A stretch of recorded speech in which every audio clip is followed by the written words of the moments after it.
Good afternoon, everyone.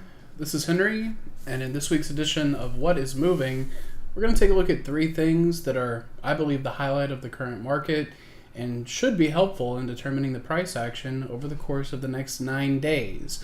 Now, I give you 9 days, basically speaking into the final trading day of November, right? So next week will be Thanksgiving. The market will be closed for that day, of course, and then you'll have an abbreviated session on the 28th. But what you want to watch for in the way of stuff that's moving is first and foremost NVIDIA. So you've probably been hearing this all week if you've been following the markets, and with good reason, right? Because NVIDIA is the focal point of the AI everything just about. And given that that's been such an important part of leadership when the market is trying to run, it's important to see what they do for their earnings. Now, we just have these numbers having been released, and I've got the stock trading at about 192 here in the extended session. In my mind, this is exactly the move that bulls needed to see. Now, of course, higher prices would have worked as well, and if this comes off to open up flat, I would actually even take a decline into something like 182. You need to stay above 180. But the point that I'm wanting to get across is that this big unknown, because we got the Fed minutes, and I'd say those were generally unremarkable, but now that we've got this behind us as well, that big unknown of NVIDIA earnings, which at least initially seems to be received pretty well, I think the market can start to get into, dare I say, the holiday spirit a little bit more, or more importantly, a vol-contraction environment. Because think about people that have been panicking in this kind of a market. You know, you saw some pretty steep sell-offs, and you really saw the VIX become quite expensive.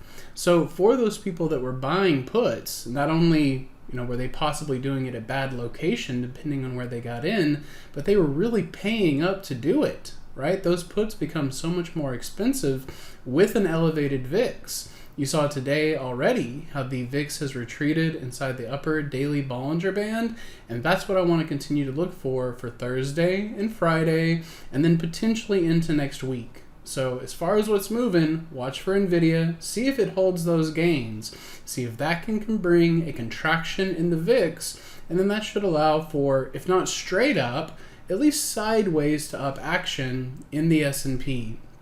The final piece that I wanted to leave with you here is Apple, because Apple has definitely been moving. I mean, you might even be more apt to call this something like ping-ponging, right? Because we go out last week kind of up here around 275, start the week off with a pretty decent bout of weakness. And I guess it comes back to how close you're following this, because if you come back and look at a weekly chart, it's going to look very different than this 10-minute view. But when I see something that's really been moving, you guys know I've been quoting this put wall in Apple right here at 67.5. Look at the movement between 67.5 and 70. Again, not every single instance of it is a perfect to the tick mark, but you can see that these have been the strikes of influence.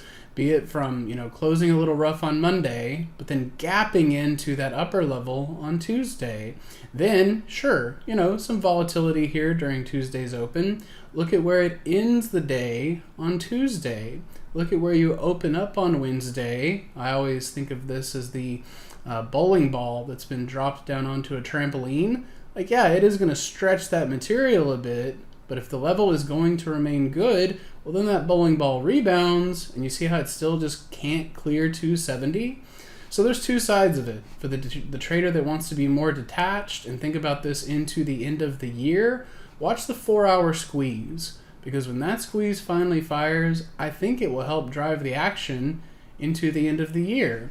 Then for the trader that's looking for something a little bit more active, fading the 267.5 puts when it's down into it, covering up here at 270, or if you prefer the contrarian outlook, which again I think eventually will be broken, but there is also a spot that when you gap up into 270, sell the call, cover it at 267.5, and this has been a very repeatable market moving intraday kind of symbol, and I hope you find that reflection on those strikes helpful in your trading. Y'all have a great rest of your day, and I hope to see you in the chat room tomorrow. Hey traders, this is Henry with simplertrading.com. I wanted to thank you for watching today's video. I hope you found it helpful, and if so, be sure to click the like and subscribe buttons down below. If you would like to also see me putting these ideas into action and trading my own account live in front of you, be sure to sign up at simplertrading.com, and I hope to see you in the chat room sometime soon.